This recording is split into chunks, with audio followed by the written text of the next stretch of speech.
اعوذ باللہ من الشیطان الرجیم بسم اللہ الرحمن الرحیم مولا صلی وسلم دائما ابدا علی حبیبک خیر خلق کلہم بسم اللہ الرحمن الرحیم الصلاۃ والسلام علیک یا رسول اللہ وعلی آلک واصحابک یا حبیب اللہ اللہم صلی علی محمد وعلی آل محمد کما صلیت علی ابراہیم وعلی آل ابراہیم انک حمید مجید اللہم بارک علی محمد وعلی آل محمد کما بارکت علی ابراہیم وعلی آل ابراہیم انک حمید مجید آمین۔ محراب مریم۔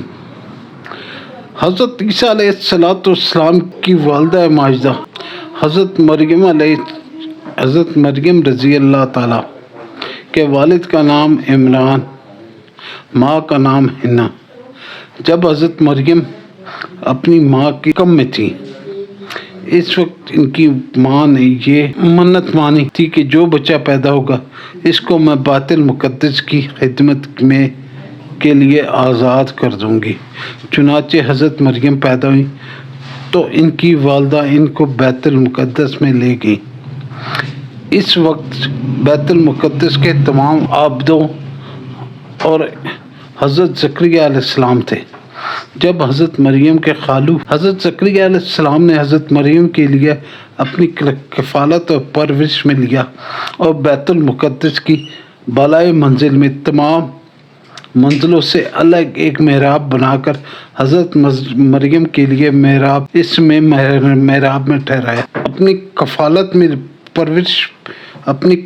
اور پرورش میں لیا۔ بیت المقدس کی بالائی منزل میں تمام منزلوں سے الگ ایک محراب بنا کر حضرت مریم کو اس محراب میں ٹھہرایا۔ چنانچہ حضرت مریم رضی اللہ تعالیٰ عنہ اس محراب میں اکیلی اللہ کی عبادت میں مصروف رہنے لگی۔ حضرت زکریا علیہ السلام صبح شام محراب میں ان کی خبر گیری اور خورد و نوش کا انتظام کرنے کے لیے آتے جاتے رہے۔ چند ہی دنوں میں حضرت مریم رضی اللہ تعالیٰ عنہ کی محراب کے اندر یہ کرامت نمودار ہوئی کہ جب حضرت زکریا علیہ السلام محراب میں جاتے تو وہاں جاڑوں کے پھل گرمی میں اور گرمی کے پھل جاڑوں میں پائے جاتے۔ حضرت زکریا علیہ السلام حیران کو پوچھتے کہ اے مریم یہ پھل کہاں سے آئے تمہارے پاس؟ تو حضرت مریم رضی اللہ تعالیٰ نے جواب دیتی کہ یہ پھل اللہ کی طرف سے آتے ہیں۔ اللہ جس کو چاہتا ہے بے حساب روزی عطا فرماتا ہے۔ حضرت زکریا علیہ السلام نے اللہ عز و جل نبوت کے شرف سے نوازا تھا، مگر ان کے کوئی اولاد نہیں تھے۔ وہ بالکل ضعیف ہو چکے تھے۔ برسوں سے ان کے دل میں فرزند کی تمنا موجزن تھی۔ بار بار انہوں نے گڑ گڑا کر اللہ سے اولاد نرینہ کے لیے دعا مانگی، مگر اللہ کی شان نے بے نیازی کے باوجود اب تک ان کے کوئی فرزند نہیں ملا۔ جب انہوں نے مریم رضی اللہ تعالیٰ عنہ سے محراب کی یہ کرامت دیکھی تو اس جگہ بے موسمی پھل کا آتا ہے، تو اس وقت ان کے دل میں خیال آیا کہ میری عمر اتنی ضعیف ہو چکی ہے، اولاد کے پھل کا موسم ختم ہو چکا ہے، مگر اللہ جو حضرت مریم کو محراب سے بے موسم پھل عطا فرماتا ہے وہ قادر ہے مجھے بھی بے موسم اولاد کا پھل عطا فرما۔ چنانچہ آپ نے محراب میں مریم نے دعا مانگی اور آپ کی دعا قبول ہوگی۔ اللہ تعالیٰ نے بڑھاپے میں آپ کو ایک فرزند عطا فرمایا جن کا اللہ نے نام یحییٰ رکھا، اور اللہ تعالیٰ نے ان کو نبوت سے سرفراز کیا۔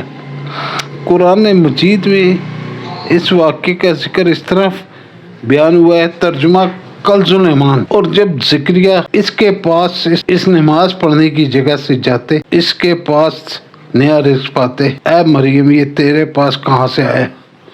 تو بولی اللہ کے پاس سے، بے شک اللہ جسے چاہے بے گنتی دے۔ یہاں پکارا اے زکریا اپنے رب کو بلا، اے رب مجھے اپنے پاس سے ستری اولاد، بے شک تو ہی دینے والا ہے، سننے والا ہے، تو ہی فرشتوں نے اسے آواز دی، وہ اپنی جگہ کھڑا نماز پڑھ رہا تھا۔ بے شک اللہ آپ کی مراد دیتا ہے۔ یحییٰ کا جواب، یحییٰ کا جو اللہ کی طرف سے ایک کلمے کی تصدیق کرے گا، سردار اور ہمیشہ کے لیے عورتوں سے بچنے والا ہوگا، نبی ہمارے خاصوں سے۔ یہ برکت تھی جی اس محراب کی۔